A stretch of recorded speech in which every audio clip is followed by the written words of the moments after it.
Hai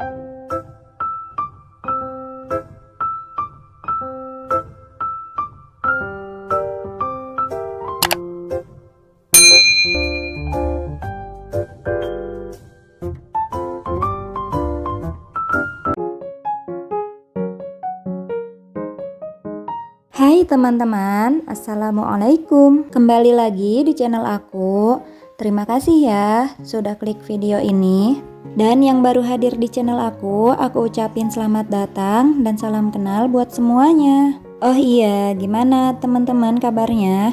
Semoga selalu baik ya, selalu dalam keadaan sehat dan bahagia. Semoga selalu dilancarkan rezekinya dan selalu dilancarkan segala aktivitasnya. Dan yang sedang sakit, semoga lekas diberikan kesembuhan dan lekas sehat kembali. Amin, amin ya robbal alamin. Aku juga ucapin terima kasih buat semua teman-teman yang udah support channel aku dengan cara like dan subscribe. Dan komen-komen positif dari kalian yang udah bikin aku selalu semangat. Semoga kebaikan teman-teman semua dibalas oleh Allah dengan kebaikan berkali lipat. Seperti biasa ya, bulan ini aku mau buat video budgeting lagi untuk bulan Agustus 2022. Sebenarnya aku udah buat video ini dari akhir bulan, tanggal 26 Juli. Tapi karena baru sempat edit, jadi aku baru sempat upload sekarang. Kalian tim mana nih teman-teman? Apakah gajian di akhir bulan atau di awal bulan?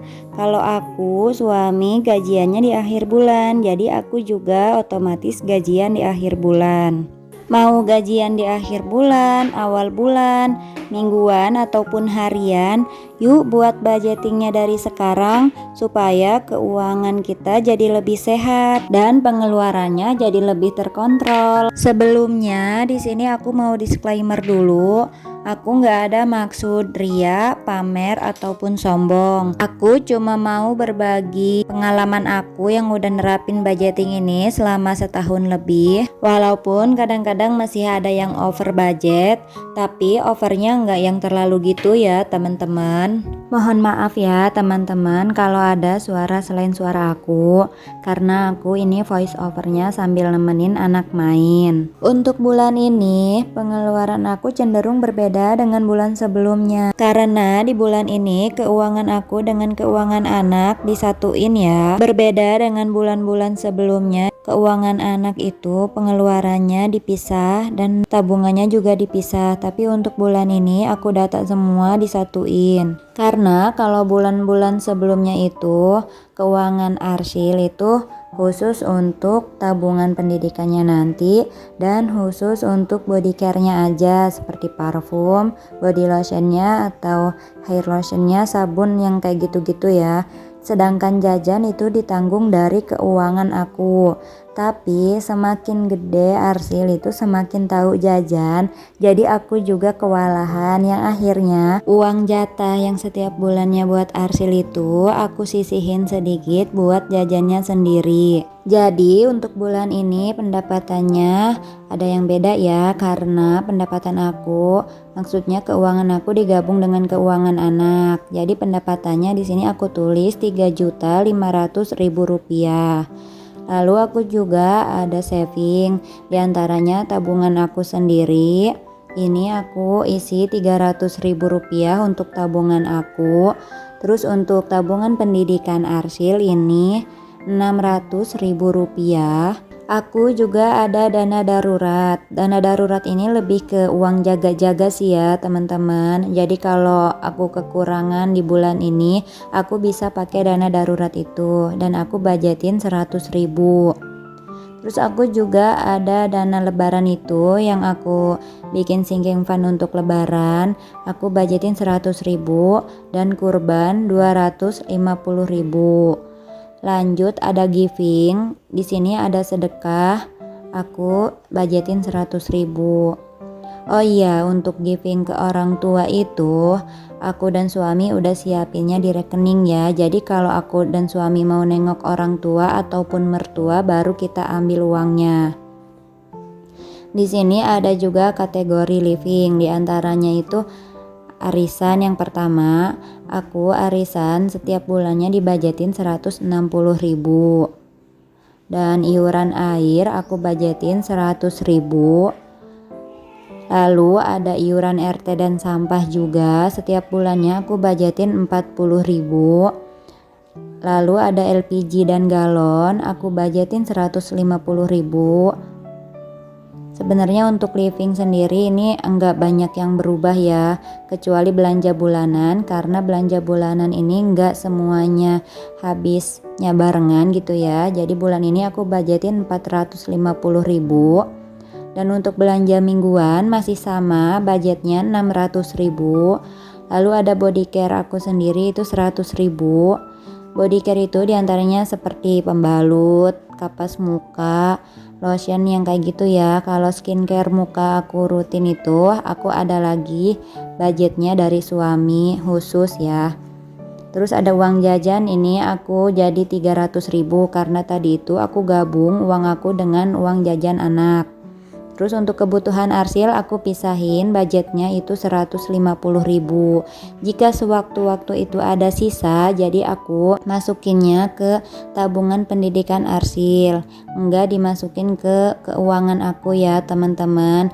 Aku tetap di sini uang anak dan uang aku itu uang aku. Cuma pendataannya aja yang aku gabung untuk bulan ini. Setelah ditotal untuk pengeluaran di bulan ini di living itu, di kategori living itu 2.050.000. Seperti yang udah aku jelasin di video budgeting sebelumnya ya teman-teman, berapapun yang aku dan suami dapatin setiap bulannya nggak aku catat di sini. Tapi ada sebagian juga yang kami simpan di rekening. Seperti tadi itu jatah untuk orang tua setiap bulannya itu nggak pernah kami ambil, tapi kalau kami mau nengok orang tua baru diambil uangnya. Dan untuk jatah beras juga nggak diambil ya teman-teman, jadi uangnya ada di ATM terus setiap bulannya, karena beras itu nggak keduga, kadang kami beli gitu, kadang kalau pulang ke kampung dikasih orang tua jadi nggak harus beli. Ya udah, daripada uangnya kepake buat jajan, buat pengeluaran yang lain gitu ya, mending disimpan di ATM atau di rekening gitu. Terus buat bayar wifi dan token juga, token itu kan belinya dari m-banking gitu ya, jadi kami nggak pernah ambil uangnya cash ya, karena belinya di m-banking ya udah, jadi uangnya disimpan di ATM aja di rekeningnya. Terus yang wifi juga sama, bayarnya via transfer, jadi nggak pernah diambil uangnya. Sekarang aku mau masukin uangnya ke setiap posnya ya teman-teman. Dan itu tadi untuk belanja mingguan aku bagi 4 minggu biar setiap minggunya itu sama pengeluarannya. Karena belanja mingguan budgetnya 600.000, jadi setiap minggunya aku budgetin 150.000 per minggu ya. Lanjut, aku mau masukin uangnya ke pos yang di binder. Nah, bedanya yang binder ini khusus untuk kategori saving ya teman-teman. Tapi kalau yang dompet coklat itu aku khusus untuk kategori living. Jadi yang saving itu semuanya ada di binder ini. Buat teman-teman yang mau samaan dompet atau bindernya, aku simpan linknya di deskripsi box ya. Oh iya, buat teman-teman yang suka dengan video aku ataupun mau ngikutin cara aku budgetingnya, boleh banget ya. Kuncinya itu yang penting konsisten.